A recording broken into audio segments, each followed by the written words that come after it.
आधुनिक भारत का इतिहास। भारत का इतिहास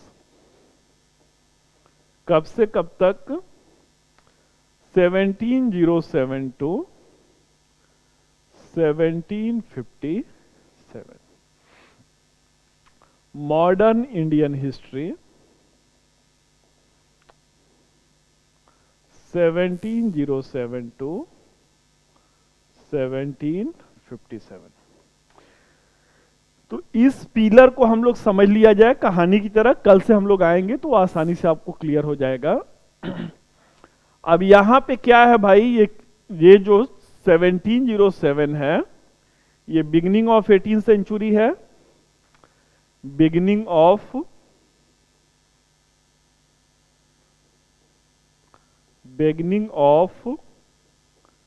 18th सेंचुरी है।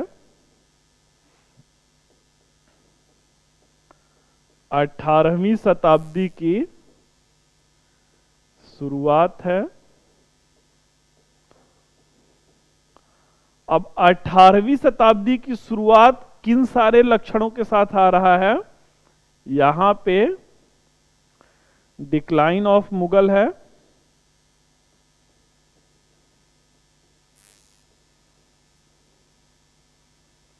डिक्लाइन ऑफ मुगल, मुगलों का पतन है। मुगलों का पतन किसके साथ हो रहा है? औरंगजेब की मृत्यु के साथ हो रहा है। औरंगजेब की मृत्यु के साथ हो रहा है। जो पहला segment, what is the our first segment, we are making discussion on that pillar, that is starting with the beginning of the 18th century. The beginning of 18th century is marked with the demise of the Aurangzeb, and this is what? This is the symbol of the decline of Mughal. अब मुगलों का पतन हो रहा है भाई, तो यहां पे कौन आ रहे हैं? मुगलों के पतन के साथ ही, मुगलों के पतन के साथ ही राइज ऑफ रीजनल स्टेट्स हो रहा है। Rise of regional states. Regional state means क्षेत्रीय राज्यों का,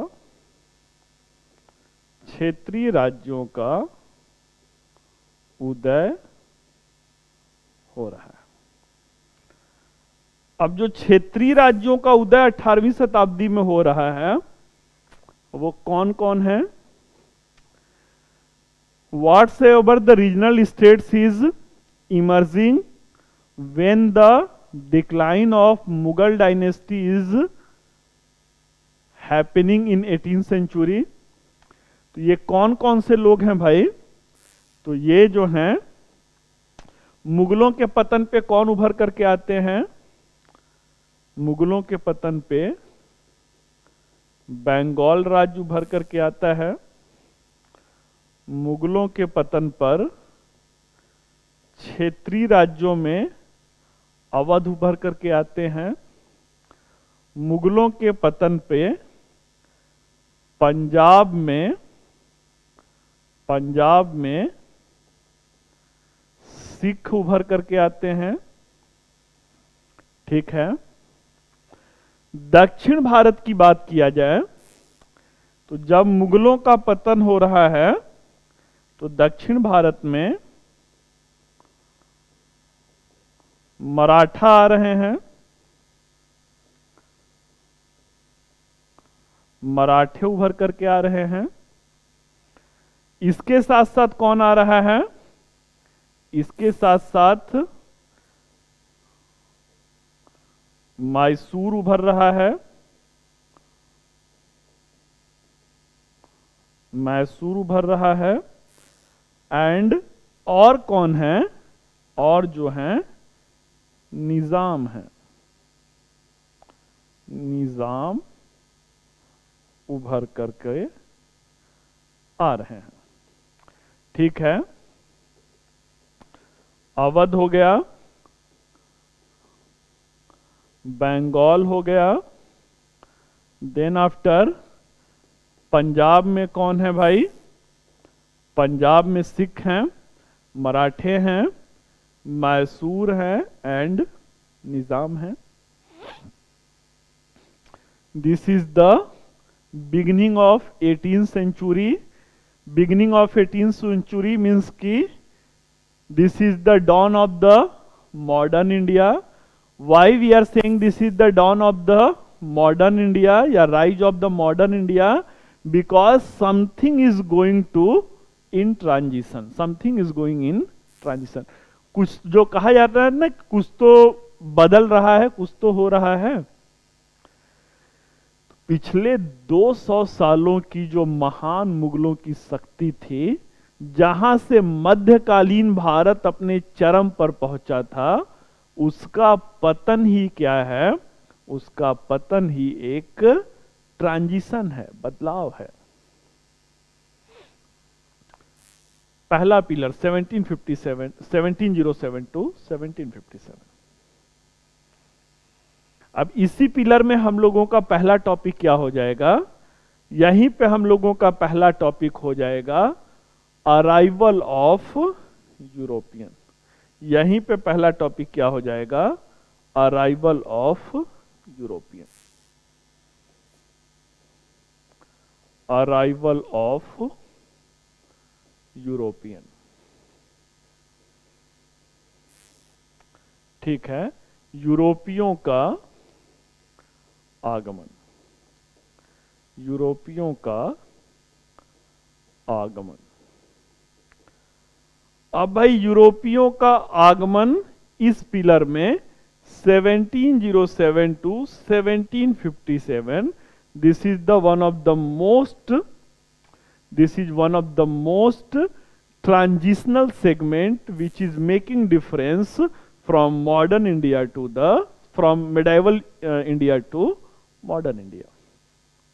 मध्यकाल में बदलाव क्या हो रहा है? मध्यकाल में बदलाव 200 सालों की मुगल शक्ति का पतन। मध्यकाल में बदलाव क्या हो रहा है? एक दूसरे महाद्वीप से जो है कुछ विदेशी शक्तियां आ रही हैं। This is what, this is the difference. यूरोपियों का आगमन जो हो रहा है भाई, कौन, कोई एक तो आया नहीं है, there are more and more powers ना। सबसे पहले कौन आया भाई? तो सबसे पहले जो है यहां पे फर्स्ट कौन आते हैं? सबसे पहले यहां पे पुर्तगीज आते हैं, पुर्तगीज आते हैं। पुर्तगालियों के बाद फिर कौन आता है? पुर्तगालियों के बाद फिर डच आते हैं। कौन आता है? डच आते हैं। डच के बाद कौन आते हैं? It was the British east India company, Britain आता है, ब्रिटेन आता है। ब्रिटेन के बाद कौन आ रहा है? ब्रिटेन के बाद डेन आ रहे हैं, डेनिस आ रहे हैं, डेनमार्क आ रहा है। अब डेनमार्क के बाद कौन आ रहा है भाई? तो डेनमार्क के बाद, पहला क्वेश्चन तो यहीं पे आपका हो गया, डेनमार्क के बाद फ्रेंच आ रहे हैं। कौन आ रहा है? फ्रेंच आ रहे हैं। अराइवल ऑफ यूरोपियन हो गया। इसको कहा जाता है ना, मैंने क्या कहा भाई ना, कि इंटरलिंक करना जो है ना, कि मध्यकाल से कैसे आधुनिक की तरफ बढ़ रहे हैं। मध्यकाल से आधुनिक की तरफ मुगलों का, मध्यकाल की जो चरम वो है प्रकृति, मुगलों का पतन और यूरोपियों का आगमन। आइए अब आगे बढ़ते हैं। तो यूरोपियों का आगमन,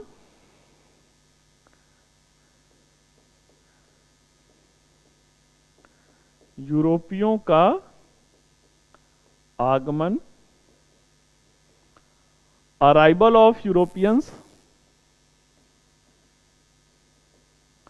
अराइवल ऑफ यूरोपियंस। अब यूरोपियंस आ रहे हैं भाई, तो क्या ये सब एक दूसरे के फ्रेंड हैं क्या?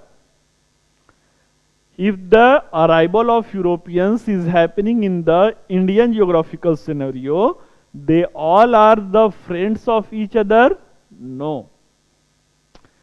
That was the why it was happening the arrival of Europeans. Why it is happening the arrival of Europeans? So this is the era of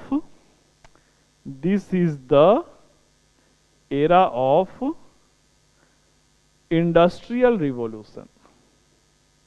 Industrial revolution. This is the era of industrial revolution. औद्योगिक क्रांति का दौर है। औद्योगिक क्रांति के दौर में इनको क्या चाहिए भाई? जो यूरोप की शक्तियां हैं, इन्हें औद्योगिक क्रांति के दौर में क्या चाहिए? औद्योगिक क्रांति के दौर में इन्हें कच्चे माल चाहिए। कच्चे माल चाहिए।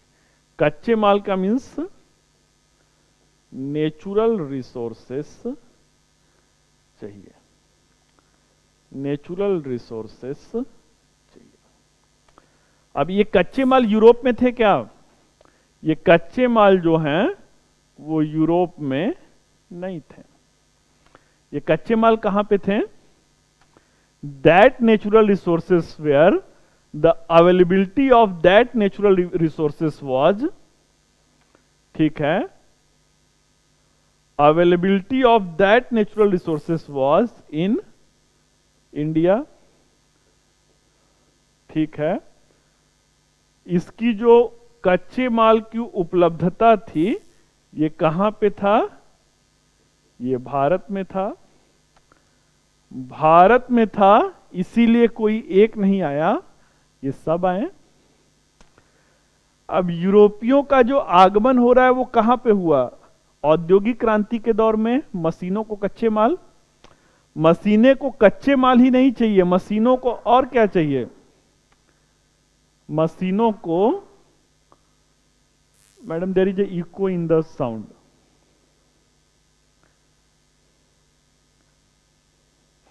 There is the echo in the sound. Echo, okay.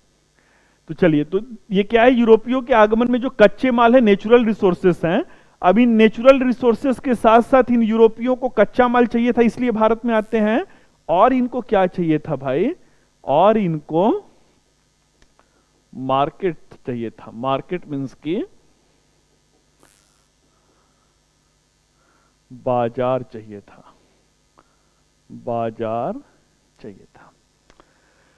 तो चलिए, अपने सामानों को बेचने के लिए बाजार चाहिए था, इसलिए भारत की जरूरत थी। मशीनों के लिए कच्चे माल चाहिए था, इसलिए भारत की जरूरत थी। आ कितने गए थे? आने में सारे आ गए थे। ये पुर्तगीज थे, डच थे, ब्रिटिशर्स थे, डेनिश थे और फ्रेंच थे। Portuguese, Dutch, British, Danish and French हैं।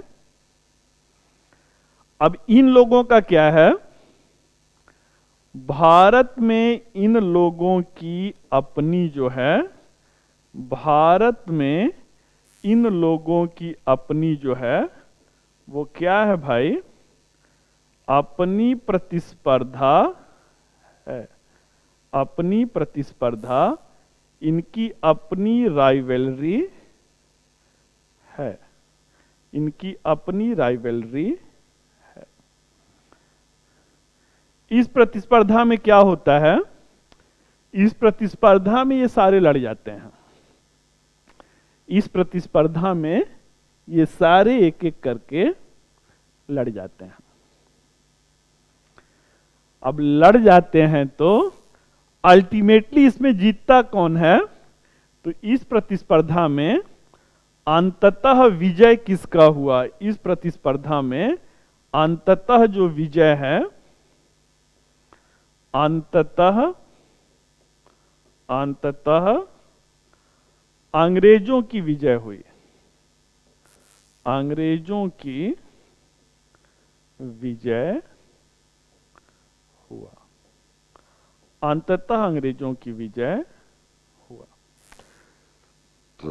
कैसे हुआ ये विजय, कैसे हुआ?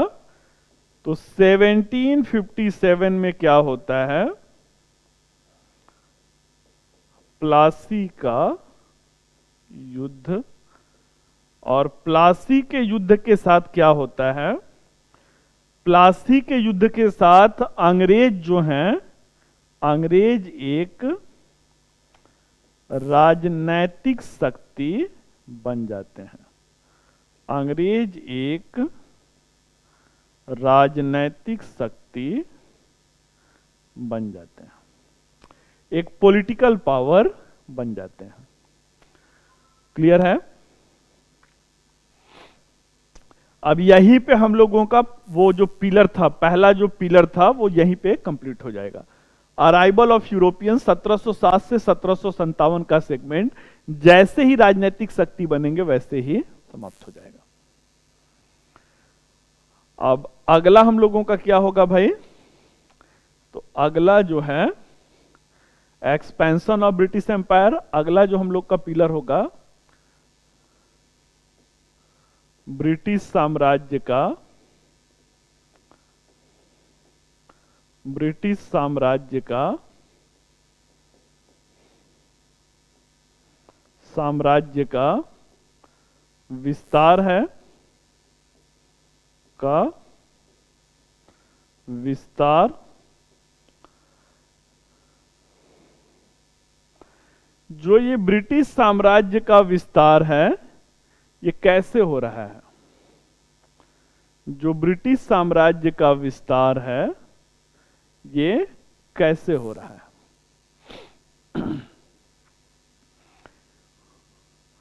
तो ब्रिटिश साम्राज्य का जो विस्तार है अंग्रेजों के द्वारा, कहानी कहां से शुरू हुआ था? कहानी जो है वो प्लासी से, कहानी जो है वो प्लासी से शुरू हुआ। यहां से ब्रिटिश साम्राज्य का विस्तार प्लासी 1757। प्लासी से इनको क्या मिल गया भाई? प्लासी से इनको बंगाल मिल गया। प्लासी से इनको क्या मिल गया? बंगाल मिल गया। अब अंग्रेजों की जो प्रकृति थी ना, अंग्रेज जो है शेर नहीं थे, अंग्रेज लोमड़ी थे, लालची थे। They were the greedy animals. Greedy animals in what sense कि there was the endless greediness of the Britishers. वो प्लासी को पाते हैं, बंगाल को पाते हैं, तो यहां पे रुकते नहीं हैं। अब प्लासी तो केवल क्या था, एक क्वेश्चन यहां पे पूछा जाता है कि प्लासी का युद्ध कोई वास्तविक युद्ध नहीं था, यह एक धोखा था। The battle of Plassey was not the real battle, it was the betrayal. Plassey का युद्ध कोई वास्तविक युद्ध नहीं था, ये क्या था? ये एक धोखा था। इसके बाद क्या होता है? इसके बाद बक्सर का युद्ध होगा। बक्सर का युद्ध होगा। अब बक्सर के युद्ध से क्या होता है? बक्सर का युद्ध कब होगा? 1764 में होगा। प्लासी के युद्ध से इनको क्या मिला? प्लासी के युद्ध से इनको बंगाल मिला। बक्सर के युद्ध से इनको क्या मिलेगा? बक्सर के युद्ध से अंग्रेजों को समूचा उत्तर भारत मिल जाता है।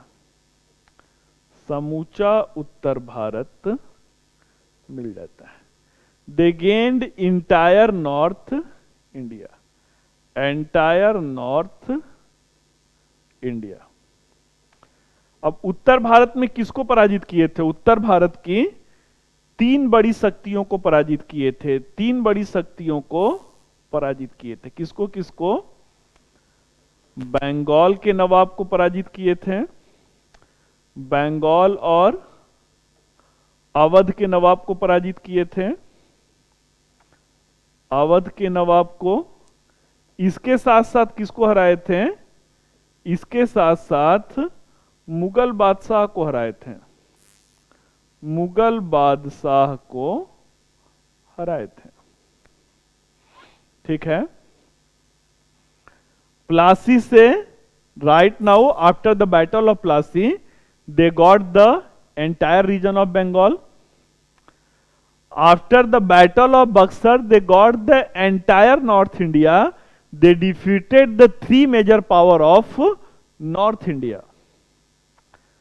अब यहां पे भी जो कहा जाता है ना कि लालच बुरी बला होती है, तो ये लालच, there was the endless greediness. Endless greediness means कि वो, फिर से मैं कह रहा हूं ना कि इतिहास को अभी शुरू होने दीजिए ना, रोंगटे खड़े हो जाएंगे भाई ना। जो शोषण की पराकाष्ठा थी, what was the exploitation that was imposed over the Indian community, that was the horrible, that was the only, it was not the process of the drain of wealth from India, it was not only the phenomena of the drain of wealth from India। ये केवल भारत से धन के निर्गमन की बात नहीं थी,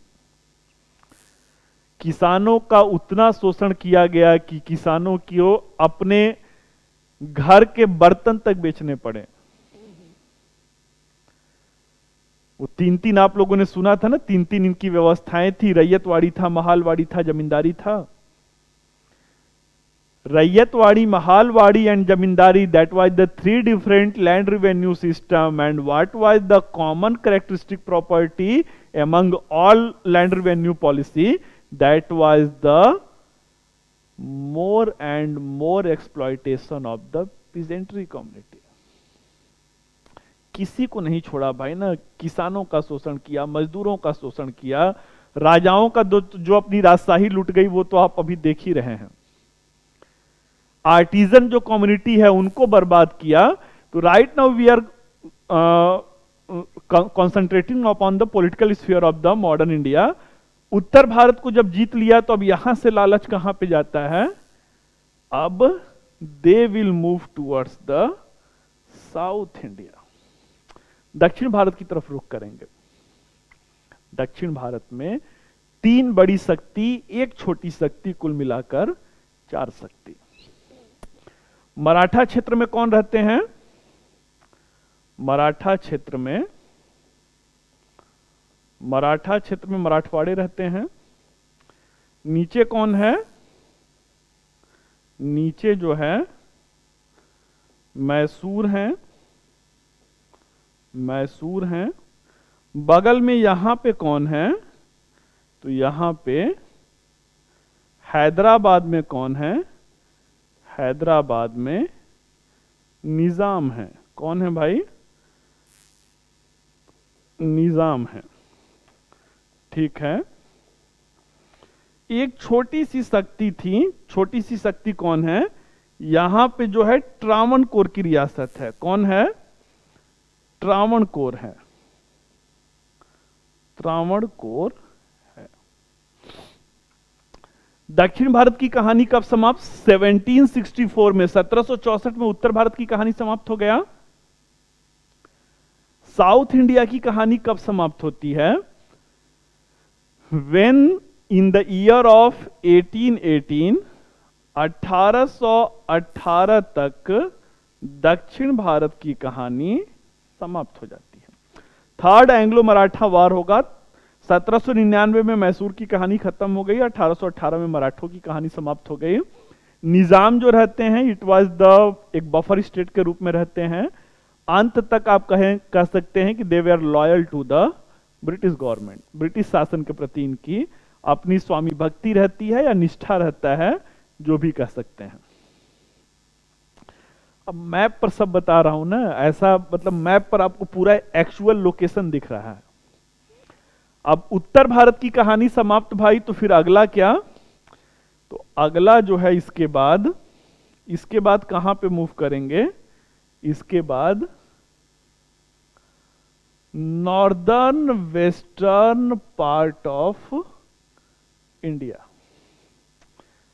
ये कौन सा क्षेत्र है? ये पंजाब के सिख हैं।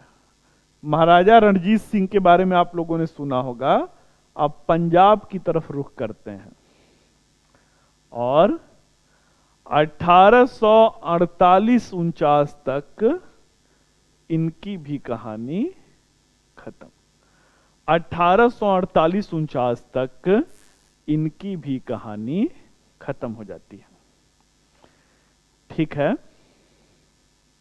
सही है। तो इस तरीके से क्या है, इस तरीके से आप देख रहे हैं कि जो अगला हम लोगों का 1757 से 1857 तक का फेज है वो क्या है? 100 वर्षों का इतिहास है। This is the entire history of 100 years. और इस 100 वर्षों के इतिहास में हम लोगों ने क्या देखा कि अंग्रेजों का साम्राज्य विस्तार कैसे हो रहा है। How the Britishers are making the expansion of British empire gradually and slightly in India. ठीक है, तो इसके साथ फिर अफगानिस्तान पे अटैक करते हैं। यहां पे छोटे छोटे और भी युद्ध होते हैं। यहां पे सिंध पे अटैक करते हैं। यहाँ पे नेपाल के साथ इनका युद्ध होता है। संगौली की संधि अभी आप लोग करंट अफेयर्स में भी देख रहे थे। इसके साथ साथ आप यहाँ पे देखेंगे बर्मा का जो है वो अधिग्रहण करते हैं। दो बर्मा मतलब म्यांमार के साथ युद्ध करते हैं। तो ये जो है इनके पूरे 100 सालों के विस्तार की कहानी रहती है। अब यहीं पे आकर के एक ऐसी घटना होता है, यहीं पर आकर के एक ऐसी घटना होता है कि ब्रिटिश भारत का इतिहास 2 भागों में बढ़ जाता है। ठीक है, तो what was that event which bifurcated the entire British history in 2 parts? कौन सी ये घटना थी भाई? तो this was the revolt of 1857। This was the revolt of 1857। 1857 का विद्रोह था। 1857 का विद्रोह था। तो वो सब तो हम लोग बहुत डेप्थ में जाकर के देखेंगे। अगर हम लोग 1857 के विद्रोह का कारण देखा जाए तो कारण क्या था? कारण जो था वो एक्सप्लॉयटेशन था। क्या था? एक्सप्लॉयटेशन था, शोषण था। अब ये शोषण किस रूप में रहता है भाई? ये शोषण समाज के हर वर्ग का था। समाज के हर वर्ग का मीन्स की समाज के हर वर्ग का था मीन्स की राजाओं का जो रजवाड़े थे वो छीन लिए गए। Britishers forcefully usurped regional states. जबरन जो है वो क्या करते हैं? राजाओं से उनके क्षेत्रों को, अभी आपने यहां पे देखा एक एक करके कैसे जो है सबको जीत रहे हैं, उनके क्षेत्रों को जीत लिया। तो ये तो 100 सालों के जो सिंस 1757 टू 1857 रहता है वो पराकाष्ठा रहता है, कैसे इनका वो किया जा रहा है। ठीक है, अब इसके साथ साथ क्या होता है भाई? केवल जो विद्रोह हुआ था वो केवल राजाओं के द्वारा नहीं हुआ था, किसानों का क्या किया गया? किसानों का अतिशय शोषण किया गया, अतिशय शोषण किया गया। Exploitation of peasantry, exploitation of peasantry. सही है। भारत आज भी क्या है? Bharat in the 21st century, India is still a country of villagers, गांवों का देश है। उस जमाने में भारत की 90% से ज्यादा जनसंख्या गांव में रहती थी। तो जो what was the maximum possibility of gaining more and more economic benefit? The possibility was, अरे गांव का देश है तो गांव से ही पॉसिबिलिटी होगी ना। तो the maximum potential, the maximum possibility was in the village areas. अब किसानों का शोषण किस रूप में? भू राजस्व। अभी तक भारतीय इतिहास में सबसे ज्यादा भू राजस्व कितना था? 50% था। किसके द्वारा लिया गया था? अलाउद्दीन खिलजी एंड मोहम्मद बिन तुगलक। अलाउद्दीन खिलजी एंड मोहम्मद बिन तुगलक। अब क्या होता है भाई? अंग्रेजों का जो 3 लैंड रिवेन्यू पॉलिसी था, उसमें सबसे कम जो इनका भू राजस्व था वो 50% था। जो सबसे कम, which was the least land revenue rate, that was the 50%, नहीं तो 2/3 तक था, 2/3 तक था। And when they were just making the measurement of the land revenue policy, there was no any effect of the failure of monsoon.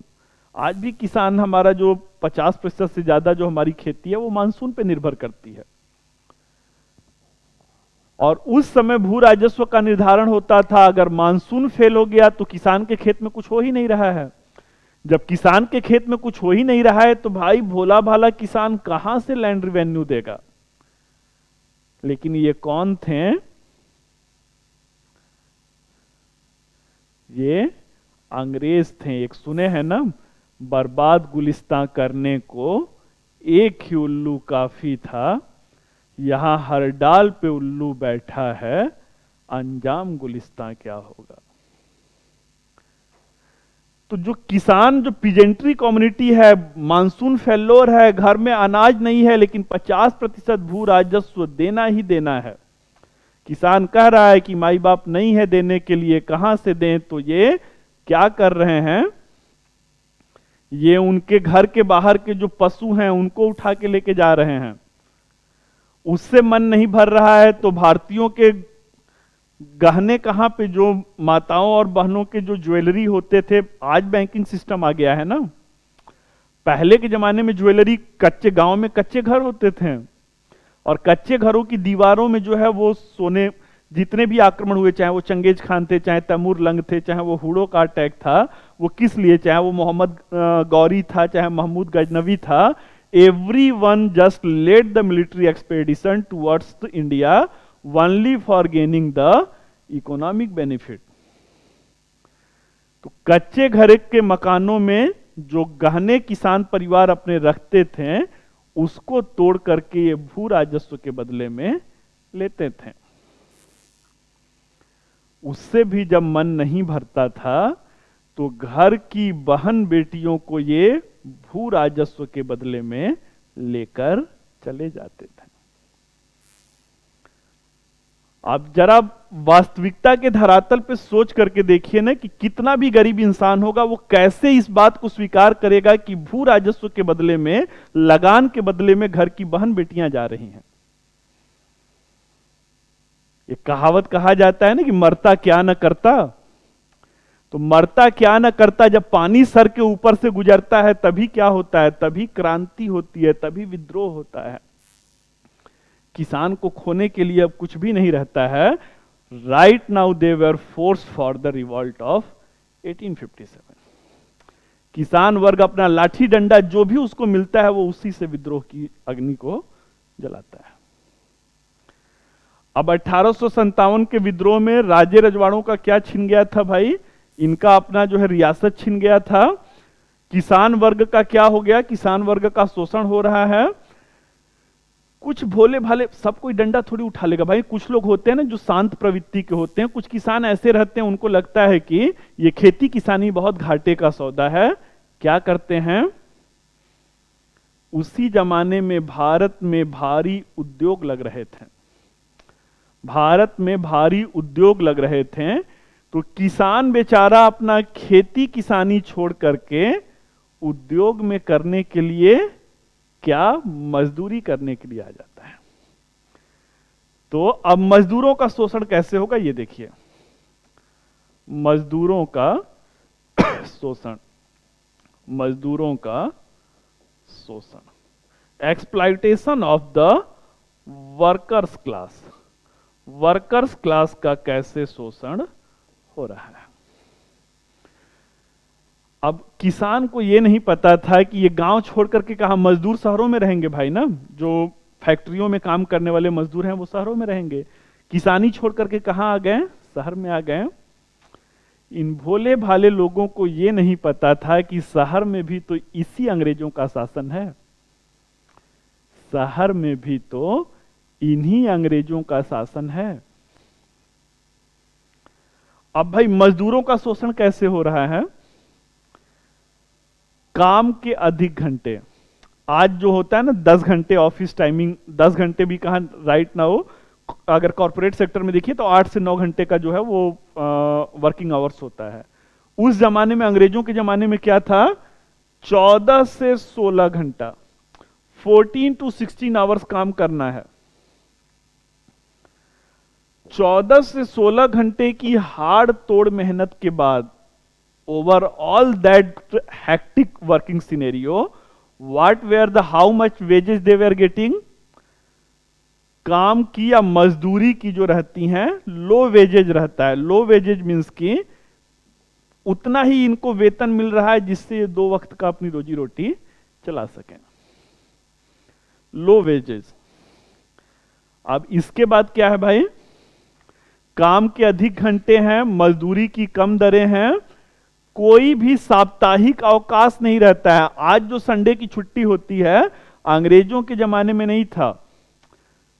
वो जो first या second factory law 1891 में शायद वो आता है, संडे वाली छुट्टी जो है। तो कुल मिलाकर के क्या है, मजदूरों का और भी शोषण रहता है, क्योंकि हम लोग इंट्रोडक्शन कर रहे हैं। अब मजदूर वर्ग को कोई भी हेल्थ इंश्योरेंस नहीं था। अगर चमड़े की फैक्ट्री में काम कर रहे हैं, उसके विषैलेपन से अगर वो मर गए, कोयले के उस खदानों में काम कर रहे हैं, अगर वहां पे गैस का रिसाव हुआ, मर गए, तो उनको कोई भी हेल्थ कवरेज नहीं मिलता था। अब मजदूरों के शोषण से क्या है, 100 साल के शोषण से मजदूर भी खफा है। अब वो भी विद्रोह के लिए राजी है। तो किसान हो गया, मजदूर हो गया, राजे रजवाड़े हो गए। प्रशासनिक महकमा का क्या वो था भाई? जो प्रशासनिक महकमा है, प्रशासनिक जो एडमिनिस्ट्रेटिव सिनेरियो है, उनका क्या था?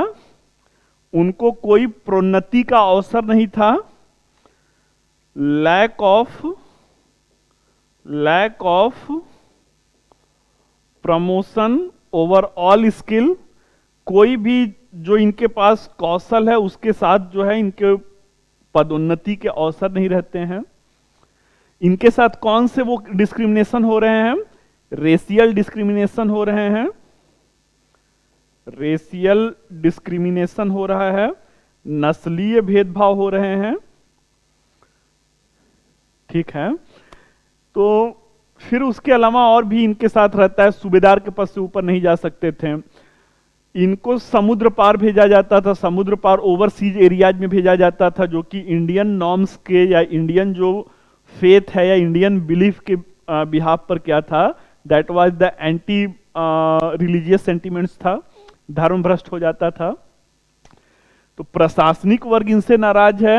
अब इससे क्या होगा? 1857 का विद्रोह हो जाएगा। ठीक है।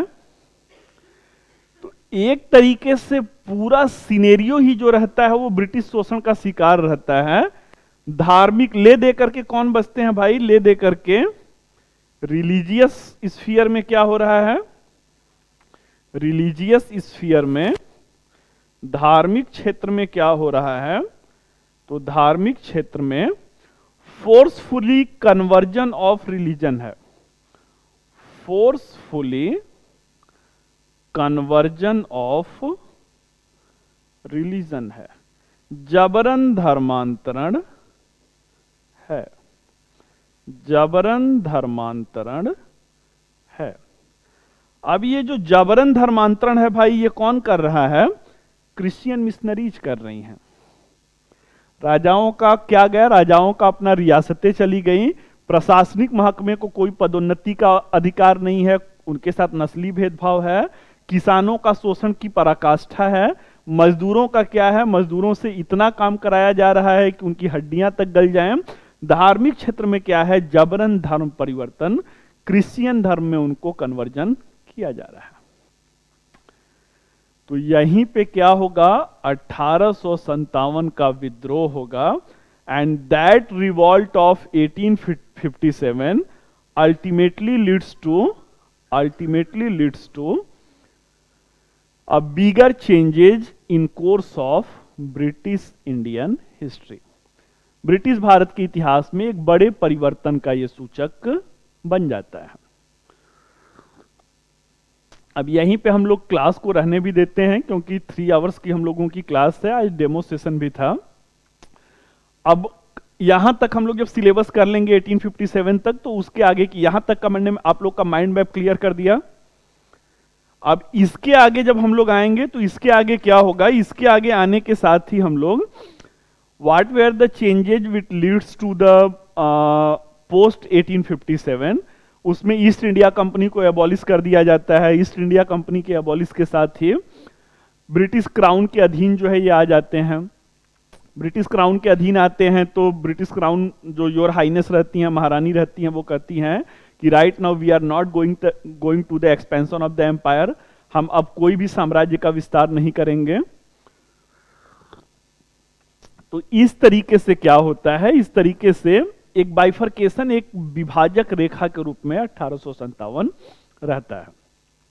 इसी के बाद फिर इंडियन नेशनल मूवमेंट की शुरुआत हो जाती है, तो वो एक अलग मतलब बदलाव का चरण आप देखेंगे। तो कुल मिलाजुला करके dear students, today this was the very interactive session along with all you students. तो एक इस पे हम लोगों ने काफी गहन चर्चा किया, प्री के बिहाफ पर, मेंस के बिहाफ पर, आर्ट ऑफ आंसर राइटिंग के बिहाफ पर, अपने आगे की जो हम लोगों का 2 वीक्स का प्रोग्राम होगा उसके बिहाफ पर, और हाफ ऑफ द सिलेबस जो है उसका आधा हम लोगों ने एक मैंने कहानी की तरह आपके दिमाग में एक माइंड मेकअप बना दिया, जिससे आपको कल से टॉपिक में कोई भी डिफिकल्टी महसूस नहीं हो। तो this is the formally end of the session. औपचारिक रूप से ये हम लोग के क्लास का समापन है।